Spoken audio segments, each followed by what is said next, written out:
Assalamualaikum warahmatullahi wabarakatuh. Selamat pagi, selamat siang, selamat sore, selamat malam.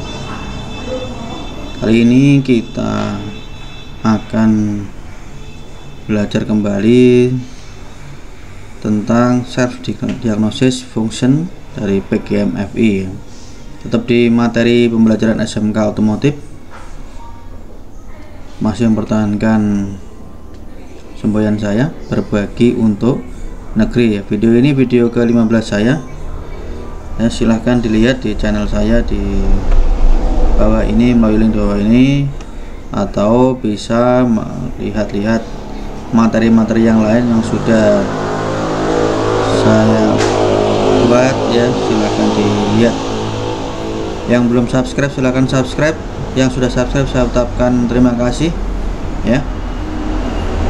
Silahkan dilihat video-video saya, jangan lupa untuk like, komen, dan subscribe ya. Pada pertemuan sebelumnya atau pada video saya sebelumnya, kita sudah membahas tentang sensor-sensor pada PGMFI. Kali ini kita akan membahas tentang self diagnosis atau self diagnostics pada function pada PGMFI ya. Sebenarnya materi ini untuk kelas 10 TPSM ya, yang mempunyai kelas Honda. Apa itu self diagnosis function?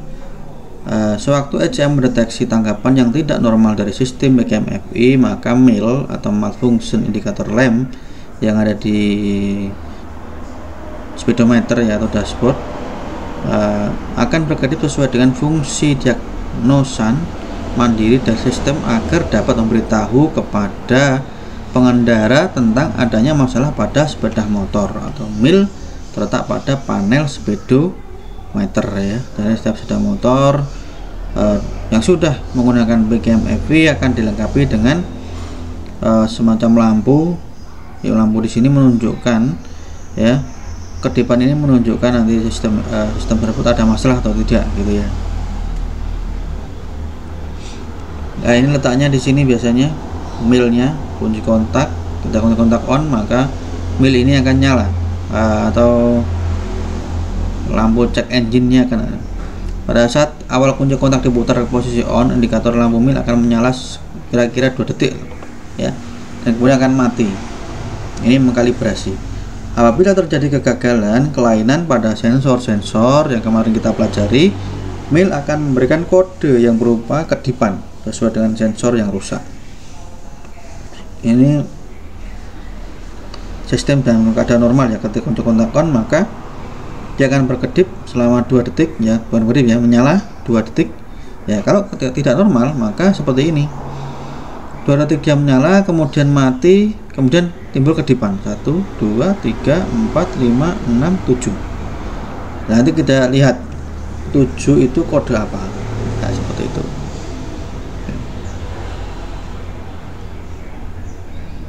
Ini kode kerusakan sistem PGMFI. Nah, 1 kedipan manifold absolute pressure, 7 kedipan engine oil temperature, engine coolant temperature ya.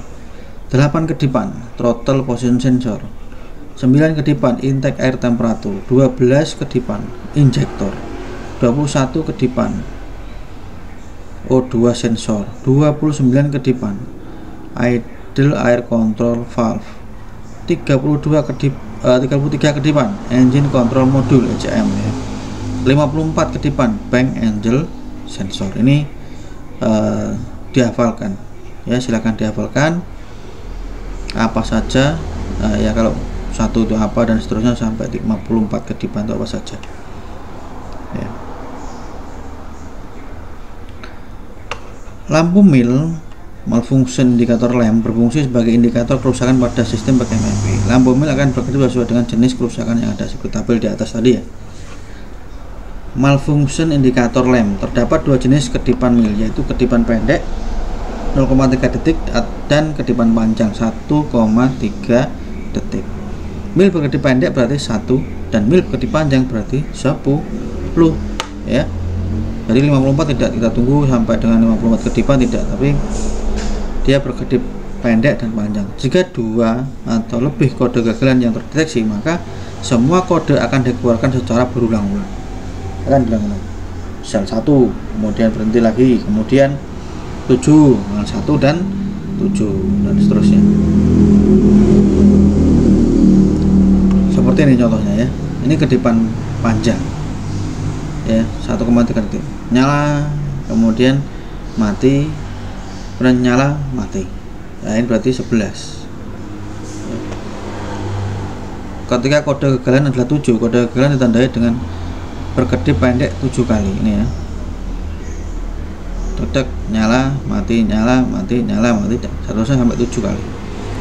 Kalau 12 begini, kode kegagalan ditandai dengan kedipan panjang 1 kali dan pendek 2 kali. Panjang tab ya 1,3 detik, kemudian jeda 0,5 detik, kemudian 0,3 detik, jeda lagi 0,3 detik. Nah, ini berarti 12. Seperti itu. Ini contoh membaca mil yang berulang-ulang ya. Jadi kalau 7 ya 7, 7, 7 dan seterusnya. Berarti dia hanya 1, 7. 12 begitu. Ya panjang 11, panjang 11, panjang 11, panjang 11 dan seterusnya. Ini menandakan kode kegagalannya atau milnya kodenya 12. Kalau 2 bagaimana seperti ini? 7, kemudian berhenti, kemudian panjang 1, 2, berhenti lagi 7, dan ini diulang terus ini. Diulang terus ya.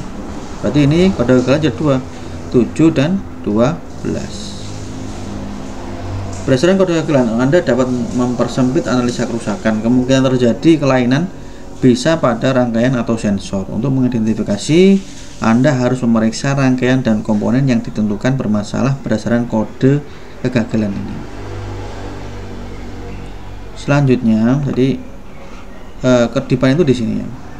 Ini milnya berkedip berapa kali tadi. ECM akan menyimpan kode kegagalan sesuai dengan jenis kerusakan yang dideteksi, walaupun sudah ada perbaikan atau penggantian sensor. ECM masih menyimpan kode kegagalan sebelumnya untuk menghilangkan atau menghapus memori yang tersimpan dalam ECM dengan prosedur meresetnya. Ya, lihat prosedur penghapusan kode kegagalan pada ECM.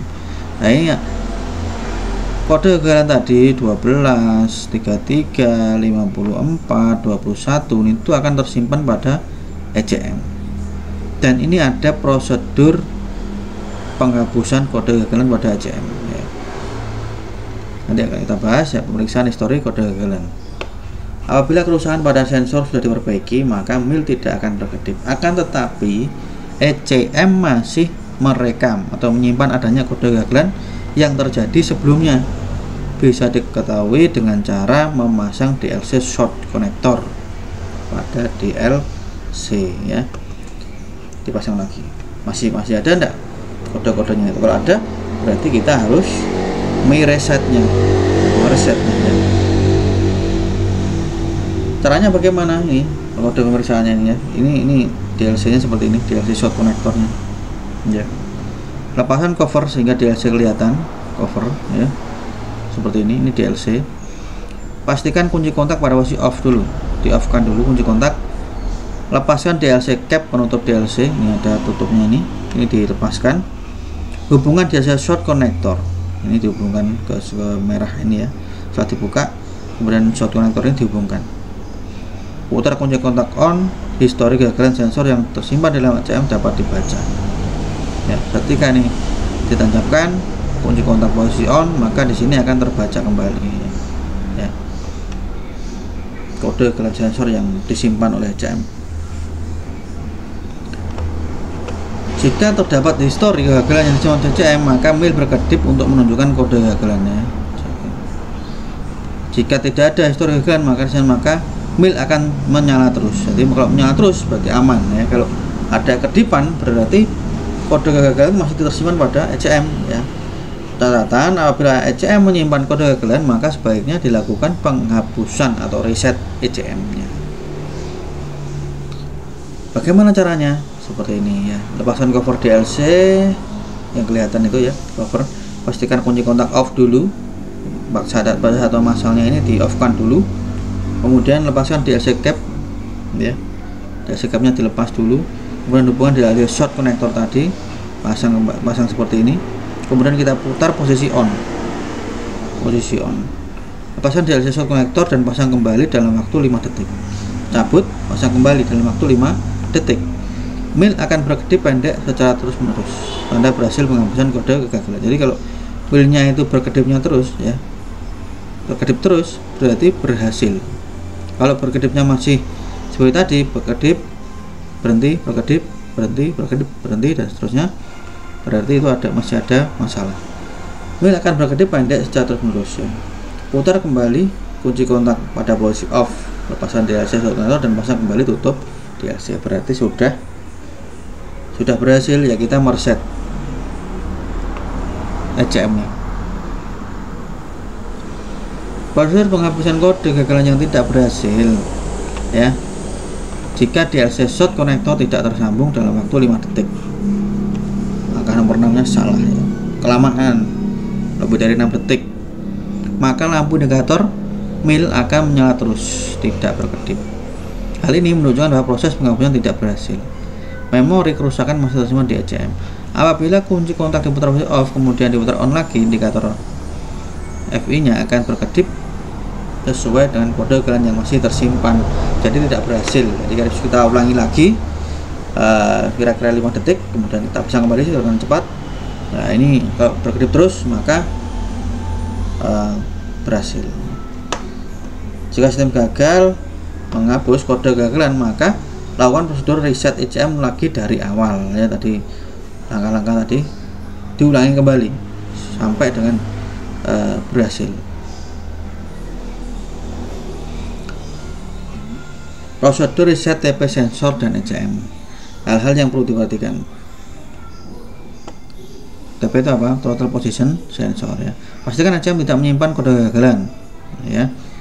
Kode kegagalan sudah dihapus. Kemudian jika kode kegagalan tersimpan dalam ECM, maka proses reset TP sensor tidak dapat dilakukan ya, jika masih tersimpan. Lakukan reset TP sensor ECM apabila salah satu dari part yang berhubungan dengan sistem bahan bakar diganti dengan yang baru. Di antaranya throttle body, idle air screw, pompa bahan bakar, injektor, sensor O2. Maka ini harus dilakukan reset TP ya. Throttle body, idle air screw, pompa bahan bakar, injektor dan sensor O2, maka harus dilakukan reset TP. Lakukan reset TP apabila salah satu dari part mesin diganti dengan yang baru pada saat overhaul. Di antaranya ini cylinder head, valve, valve guide, valve seat ya, kemudian silinder, piston, ring piston. Nah ini perlu dilakukan reset TP juga.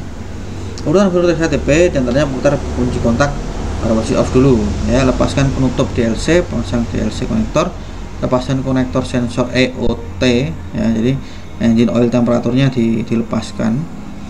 Hubungan terminal konektor sisi kabel dengan kabel jumper line seperti ini ya. Hubungan kabel warna kuning, biru dengan hijau jingga. Jadi resetnya seperti ini. Selanjutnya putar kunci kontak posisi on, lepaskan jumper line tadi yang kita pasang dari konektor sensor EOT. Mil berkedip selama 2 detik. Pola penerimaan reset, putar kunci kontak ke posisi off lagi, pasang kembali konektor sensor EOT, dipasang lagi konektornya, kemudian lepaskan DLC short konektor, tutup kembali DLC short konektor dengan menutup DLC dengan mesin pada stasioner selama kurang lebih 20 detik. Jadi langkah-langkahnya seperti ini untuk mereset TP ya, Throttle Position Sensor.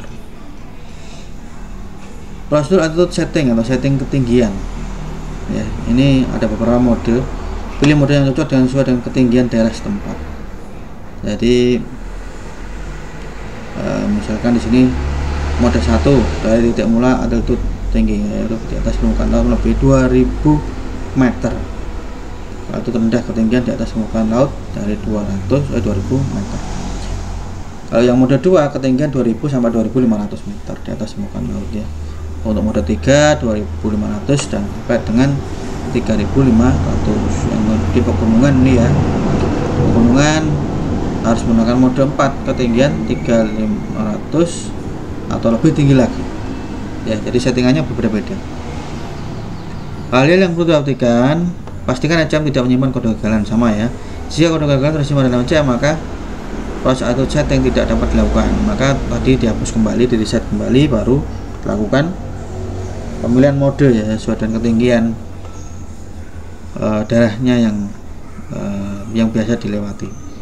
Setting ketinggian akan gagal apabila proses setting ketinggian mesin dalam keadaan hidup ya. Setting dari pabrik adalah mode 1 ya, karena rata-rata di Indonesia ya ketinggiannya 2500 ya, 2000 sampai 2500. Ini proses setting altitude mode 1, putar kunci kontak atau ignition switch ke posisi off, lepaskan front body cover ya sehingga DLC kelihatan, kemudian lepaskan penutup DLC dan pasang DLC short connector. Buka handle gas sepenuhnya dan tahan, putar ignition coil ke posisi on, diputar ya, jadi handle gasnya buka sepenuhnya dan tahan. Mil seharusnya menyala dan kemudian mulai berkedip dengan cepat dalam waktu 5 detik. Setelah kedipan cepat dimulai, tutup handle gas dan tahan selama lebih dari 3 detik ya. Dengan catatan, jika mil tidak mulai berkedip dengan cepat, putar kunci kontak ke off dan coba lagi. Jika Anda tidak dapat melakukan setting ketinggian, pastikan kode kegagalan benar-benar tidak tersimpan di ECM. Jika kode kerusakan tidak tersimpan, tetapi Anda masih tidak dapat melakukan setting ketinggian, ganti ECM yang masih dalam keadaan baik dan coba lagi ya. Jadi pastikan jangan sampai masih ada kode kegagalan yang ada di ECM. Kalau masih ada berarti di reset dulu. Jika proses setting ketinggian mode 1 berhasil, maka mil akan berkedip-kedip dengan kedipan pendek berulang. Kemudian putar posisi ignition switch ke off. Ya, seperti ini. Kalau kedipannya seperti ini, berhasil. Setelah proses hal itu berhasil, langkah selanjutnya adalah mengatur putaran saluran mesin ya, sesuai dengan standar mesinnya. Altitude mode 2, 3, dan 4 prinsipnya hampir sama dengan mode 1 dan 2 ya. Mode 1 dari 2, 3, 4 ini tergantung ketinggiannya ya.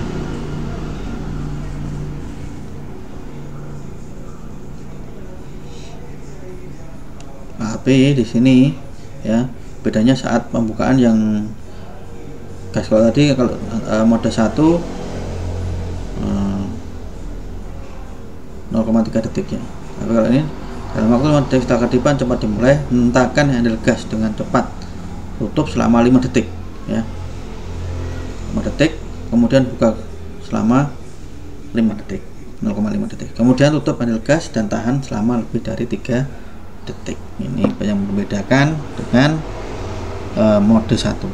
Kalau mode 2 hentakan gas 1 kali, mode 3 2 kali, mode 4 3 kali, seperti itu ya. Jadi ini perbedaannya dalam settingan, tapi jarang sekali ya, karena rata-rata bisa menggunakan mode 1. Mungkin bisa dicoba nanti ya dengan sepeda motornya masing-masing, mode 2, 3, dan 4. Tapi jangan lupa untuk mengembalikan lagi ke standarnya ya, mode berapa.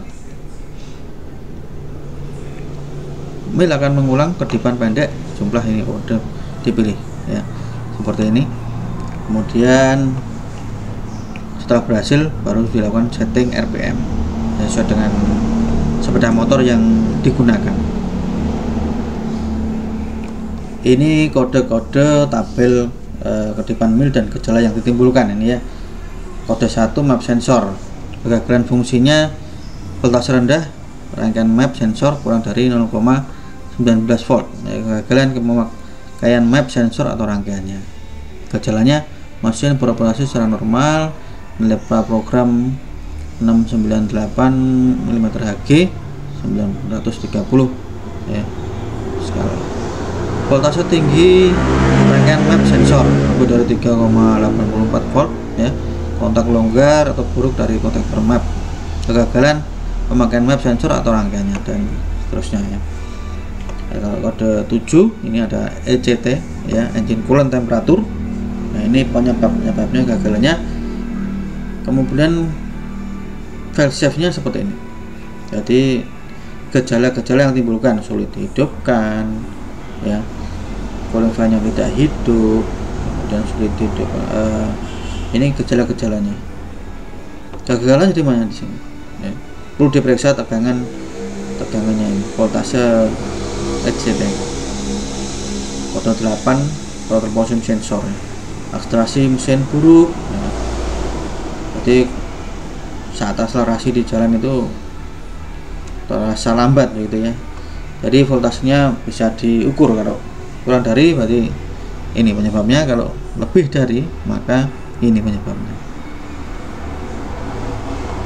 Untuk kode 9 IAT sensor ya, IAT sensor mesinnya beroperasi secara manual biasanya IAT, tapi nilai programnya 35 derajat Celcius. Nah, ini ya yang tidak benar ini. Kemudian kalau kurang bagaimana, kalau lebih voltasenya bagaimana.